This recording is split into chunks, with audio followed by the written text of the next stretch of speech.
할렐루야. 여러분 안녕하십니까? 오늘도 좋은 날입니다. 킹스튜브 050102 르호보암 왕의 3년 강성의 이야기입니다. 숫자 설명드리면 05 왕들의 리더십 5가지 챕터 중에서 5번째 남왕국 유다 왕들의 이야기입니다. 01 남왕국 유다 20명 왕들 중에서 초대 임금 르호보암에 대한 이야기.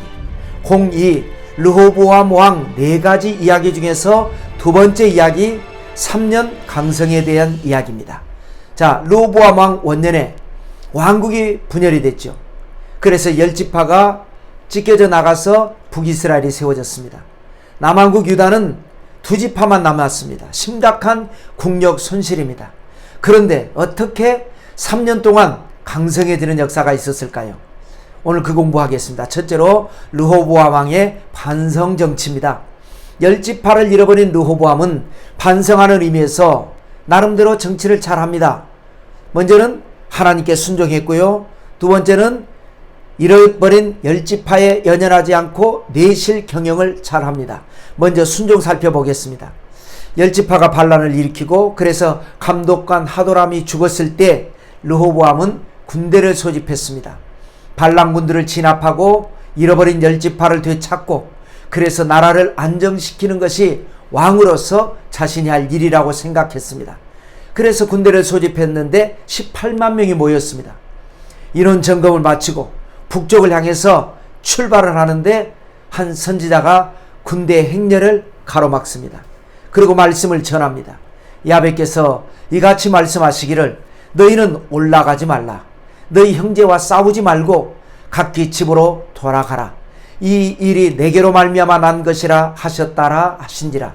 그들이 야훼의 말씀을 듣고 돌아가고 여로보암을 치러 가던 길에서 되돌아왔더라. 자, 여기서 그들이 누굽니까? 병사들입니다.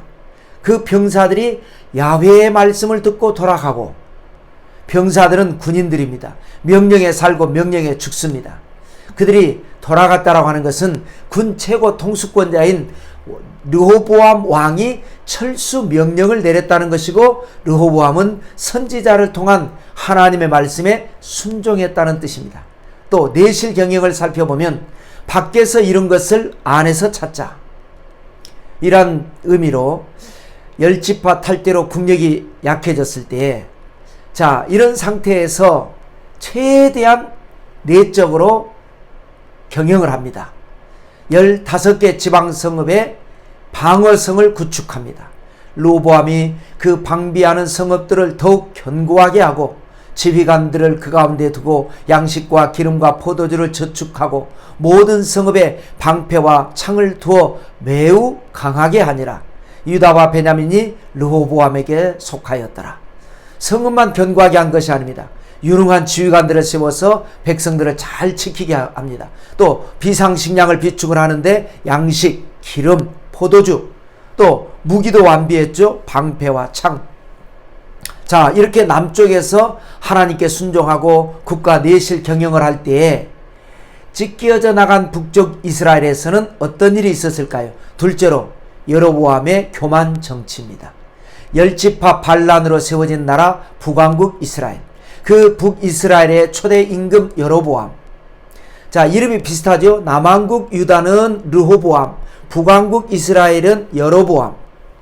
그런데 이 여로보암이 아히야 선지자의 예언대로 왕이 되었지만 막상 왕이 되고 나니까 마음이 불안합니다. 반란으로 세웠기 때문에 또 반란이 일어나면 어떡하나. 그런데다가 이스라엘은 3대 절기가 있습니다. 1년에 3번 이스라엘의 모든 20세 이상의 남자들은 유월절, 오순절, 초막절, 이 세 절기에 예루살렘 성전에 가서 일주일 동안 예배를 드려야 합니다. 그 예루살렘 성전은 어디에 있습니까? 남왕국 유다의 수도에 있습니다. 그러므로 북왕국 백성들이 절기를 지키러 갔다가 마음이 변하면 어떻게 하나, 이런 고민 때문에 쓸데없는 판단을 합니다. 그래서 결국 북왕국의 최남단 베델과 최북단 단에다 예루살렘 성전을 대신할 금송아지 제단을 설치를 합니다. 이에 쾌익하고 두 금송아지를 만들고 무리에게 말하기를 너희가 다시는 예루살렘에 올라갈 것이 없도다. 이스라엘아, 이는 너희를 애굽 땅에서 인도하여 올린 너희의 신들이라 하고 하나는 베델에 두고 하나는 단에 둔지라. 참으로 어리석은 결정입니다. 분열이 일어난 것도 하나님의 섭리요, 열지파를 주신 분도 하나님이셨습니다. 그러므로 여로보암은 하나님의 백성들을 하나님의 뜻대로 잘 다스리면 됩니다. 나머지는 하나님이 책임지실 겁니다.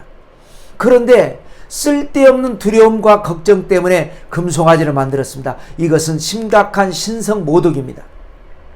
어리석은 백성들 중에서는 금송아지 제사에 참여했습니다. 그러나 제사장들은 금송아지 제사 거부를 했습니다. 왕은 더 마음이 불안합니다. 지도자가 된다는 것은 이처럼 쉬운 일이 아닙니다. 그래서 그 불안한 마음에 레위 지파 제사장들을 해임시키고 자기 말을 잘 듣는 어용 제사장들을 임명합니다. 이것이 바로 여로보암 왕의 교만 정치입니다.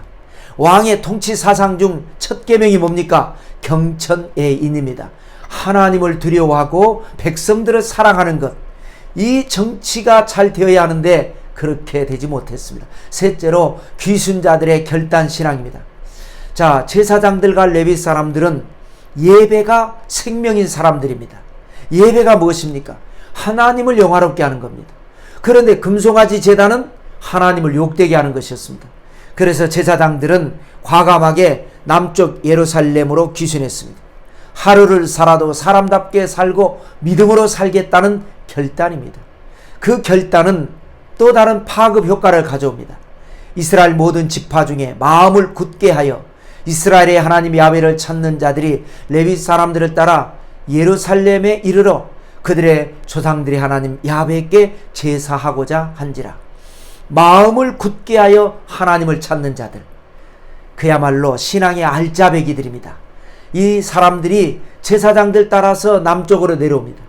사실 이 사람들은 남북 분열될 때에 반란군 편에 섰던 사람들이었습니다.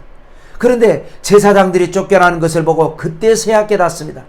여로보암이 지혜롭고 똑똑한 사람인 줄 알았는데 교만한 사람이었고 자기 야망이 강한 사람이었고 그래서 하나님을 대적하는구나. 우리가 여기 있으면 안 되겠다.